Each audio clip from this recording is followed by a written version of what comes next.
If I'm in Los Angeles, I'm trying to work on the fires. They ought to do some forest management a little bit, maybe. 5 of California's hottest years on record were in the past decade. Okay, so the climate change is here and it doesn't care whether you think it's real or not. There are multiple pieces of this puzzle, and forest management is just one of that. And a huge piece of the puzzle that the president and his administration are ignoring and attempting to undermine the science on is climate change. The analogy would be you're putting a Band-Aid on a cut without actually thinking about how you got that cut in the first place. How did we get to a point where we have so much highly burnable material that requires this kind of forest management? And how is it that we have already burned an area the size of New Jersey this year alone? That is not just down to forest mismanagement. That's because of climate change.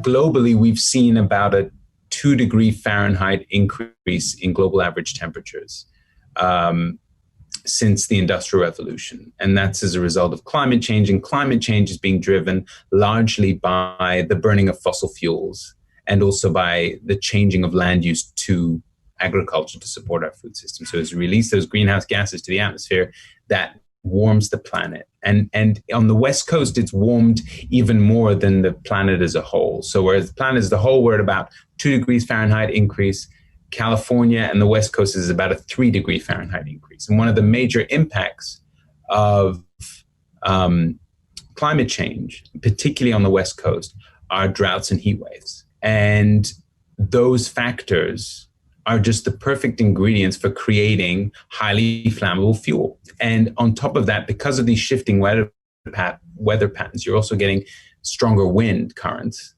And so that is also exacerbating, or at least, again, creating conditions for these wildfires to spread very quickly.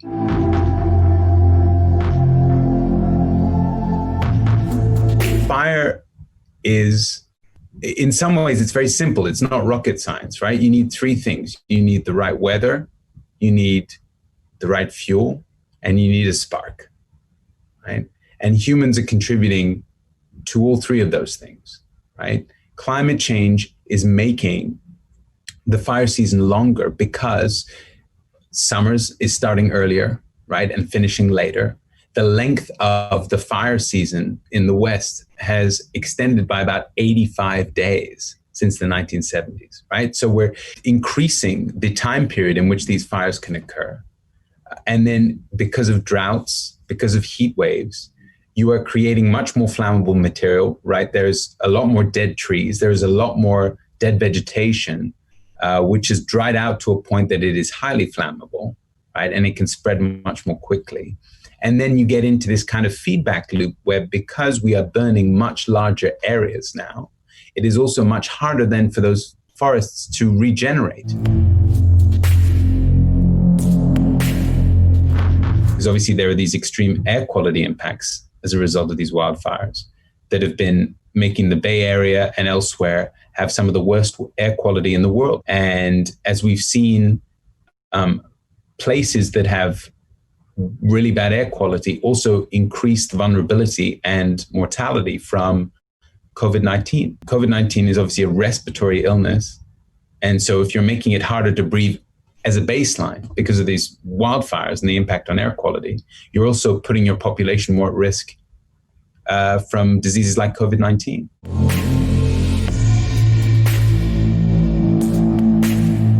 These problems, like climate change, like air pollution, don't generally respect borders. If you have 5 million acres that are burning, the smoke will cross state lines and it'll also cross national borders, and it'll impact air quality in other places. Also, the carbon that was stored in those trees that is now released to the atmosphere is carbon dioxide that's going to be mixed throughout the planet and is going to make climate change worse throughout the planet. I think it's important to realize that we have an increasingly small time window to act on this, right? And it's important to also understand that climate change is here and that we need to be able to act on it now, both immediately to be able to adapt to what's already happening, but also to try and mitigate, to reduce our emissions, to avoid worse climate change in the future. And for that, we need governments in place that trust the science and that understand that policy needs to move quickly and transformatively to be able to change the way that we get our energy and produce our food. So that we can ultimately reduce the risk of these natural disasters, these extreme weather events down the road. There could probably be changes to how we manage forests. Now, remember, again, the president isn't great at necessarily taking responsibility for what the federal government could be doing, but 57% of forest land in California is federally controlled.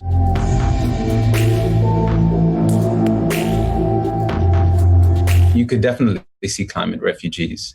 I mean, tragically, a lot of the people that lost their homes this time round are people that had already lost their homes from previous wildfires, right? So they've already had that experience. And governments are going to have to start making tough decisions about whether they have to forcibly relocate people because of the risk of not just wildfires, but other extreme weather events. Where I live in New York City, people have thought a long time about whether we should start relocating people away from certain places in Long Island or the Rockaways due to sea level rise or storm surges from potential hurricanes.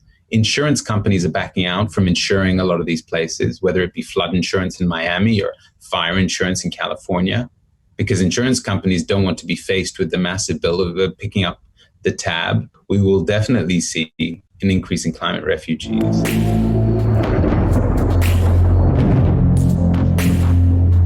This is something that climate scientists are studying more and more, and is the kind of link between increased lightning and climate change. It is true that as climate change and as temperatures increase, we're going to see more extreme weather events, including more extreme rain events and thunderstorms. And so the likelihood that there will be some freaky lightning storms and that will act as kind of a spark to start a fire is more probable, I would say, in a warming climate. So that's where kind of at the beginning of what might be the fire season or towards the end, in a less risky period, you might do some controlled burns of areas that you think might be particularly prone to large forest fires, or you actively remove that material. Through high-risk regions, but these are highly monitored and controlled burns. And so you're reducing the risk that they get out of control. A lot of what we know about controlled burns is actually through the practices of indigenous communities. And so reestablishing or strengthening those relationships to really learn from groups that have lived on this land for centuries, millennia before we colonized it would probably be helpful.